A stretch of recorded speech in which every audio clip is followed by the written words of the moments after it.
अभी कुछ देर पहले की बात है कि एक दोस्त, एक साथी हैं, उनका मुझे फ़ोन आया और वो परेशान थे। मुल्क की हालात की वजह से उनके हालात बहुत ख़राब थे। उस परेशानी का उन्होंने मेरे साथ इज़हार किया कि मैं बहुत परेशान हूँ और इन हालात की वजह से कहीं पर भी इंसान स्टेबल नहीं हो सकता। मतलब कि इंसान अगर अपने एक महीने के अखराजात का अंदाज़ा लगाता है कि मेरे इस महीने के अखराजात इतने हैं और नेक्स्ट मंथ के हमने अखराजात जो हैं इतने रखने हैं, तो अगला महीना जब आता है तो बेरोज़गारी, महंगाई मज़ीद बढ़ जाती है, तो स्टेबल कहीं पर भी हम नहीं रह सकते और हमारे लिए मुश्किलात बढ़ गई हैं, कर्ज़ के बोझ के नीचे आ गए। तो इन मुश्किलात से हम कैसे बाहर निकलें?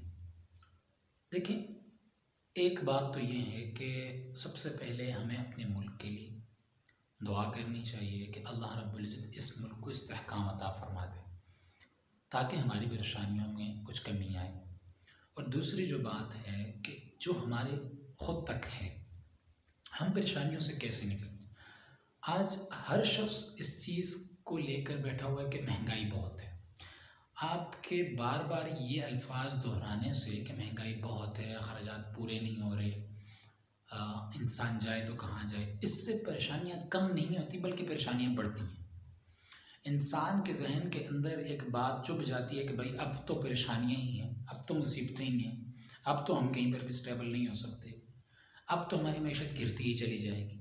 तो जब इंसान इस चीज़ को, इंसान का जहन तस्लीम कर लेता है, तो फिर उसके हालात ठीक नहीं होते।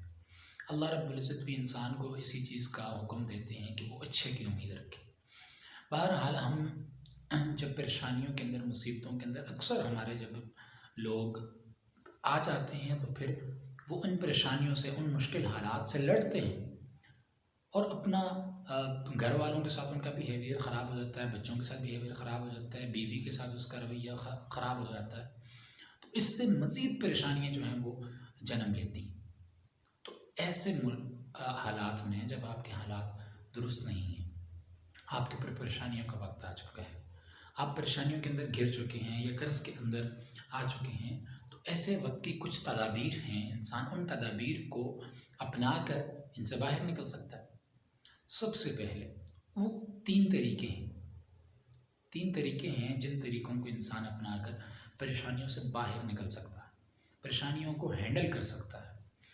तो आप पहले अपने आप को तैयार रखें कि भाई अभी मज़ीद महंगाई आने वाली है और हमने उसके लिए ख़ुद को तैयार रखना है और दिल और दिमाग को ये समझा लें कि इसमें होगा कुछ भी नहीं। इतनी महंगाई आ गई फिर भी अल्लाह रब्बुल इज़्ज़त हमें रिज़्क़ दे रहे, जैसा भी है, हम भूखे नहीं सो रहे, और जो भूखे सो रहे हैं उनकी आप मदद करना स्टार्ट करें, अल्लाह रब्बुल इज़्ज़त आपके रिज़्क़ को खोल देंगे। तो आप इससे भी बुरे हालात के लिए एक साथ तैयार रहें।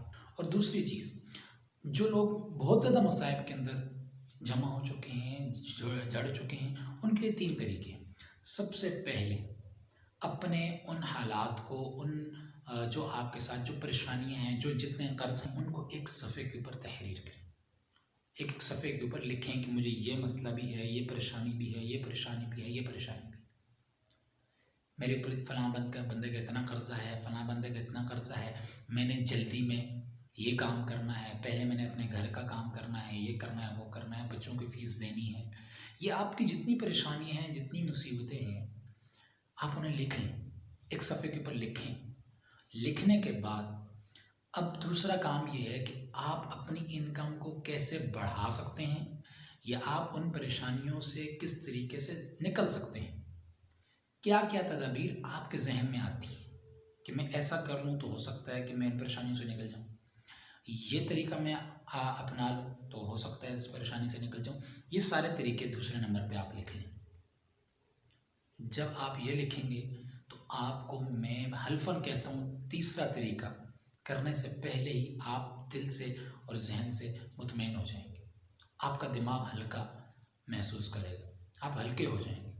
तीसरा काम आपने ये करना है कि जो तरीके आपने लिखे हैं ना, कि भाई इन इन तरीक़ों से मेरी ये मुसीबतें ख़त्म हो सकती हैं, अब आप कोशिश करना शुरू कर दें। आप अपने घर वालों को बिठाएं, अपनी बीवी को बिठाएं, अपने बच्चों को बिठाएं और कहें कि अब हमारे ऊपर ये परेशानियां हैं और हमने इन परेशानियों से निपटना है इन तरीक़ेकार के साथ। उनसे भी मशवरा लें, आपको एक बेहतरीन रास्ता मिल जाएगा।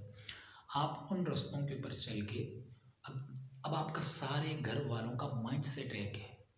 हमने अपनी बचत करनी है, हमने अपने अखराजात को यहाँ तक लेकर जाना है, हमने अगर भूख भी गुजारनी है तो ऐसे गुजारनी है, इस मौके पे गुजारनी है, हमने अपनी ख़ुद को जो है बेहतर करना है। तो इस तरीके से इंसान जो है वो बेहतरी की तरफ जाता है।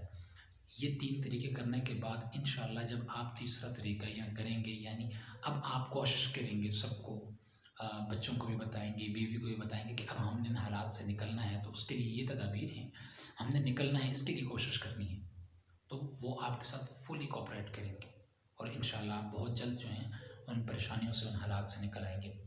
यहाँ पर हम गलती क्या करते हैं, हमारे ऊपर जब परेशानी आती है, हमारा घर वालों से रवैया ख़राब हो जाता है, बीवी से ख़राब है, भाइयों से ख़राब है, बच्चों से ख़राब है, तो वहाँ मज़ीद परेशानियाँ घर के अंदर आ जाती हैं। बीवी अलग परेशान बैठी हुई है, बच्चे अलग परेशान बैठे हुए हैं, भाई है तो वो अलग परेशान बैठा हुआ है, बहन है तो वो अलग परेशान बैठी हुई है। तो घर के अंदर हर बंदा परेशान बैठा और एक भी साथ में जुड़ के उसका हल नहीं निकाल रहे। हम अंधेरे के अंदर पाँव मार रहे हैं, तो हम ऐसे कभी भी परेशानियों से बाहर नहीं निकलेंगे। तो मेरे भाइयों, बहरहाल हालात, हमारे उस्ताद फरमाया करते थे, हमारे शेख, कि हालात आते हैं मगर रहते नहीं हैं। हालात आते हैं मगर रहते नहीं हैं, ये हालात भी इंशाअल्लाह नहीं रहेंगे। हमने अच्छा वक्त भी देखा है, अब बुरा वक्त भी है, और अल्लाह रब्बुल इज़्ज़त भी इरशाद फरमाते हैं, इन्ना मअल उसरि युस्रा फ़इन्ना मअल उसरि युस्रा, कि हर मुश्किल वक्त के बाद आसानी है। और जब आसानियाँ आती हैं, आप उनके ऊपर शुक्र अल्लाह का अदा नहीं करते, तो फिर आपके ऊपर मुश्किल वक्त भी आते हैं।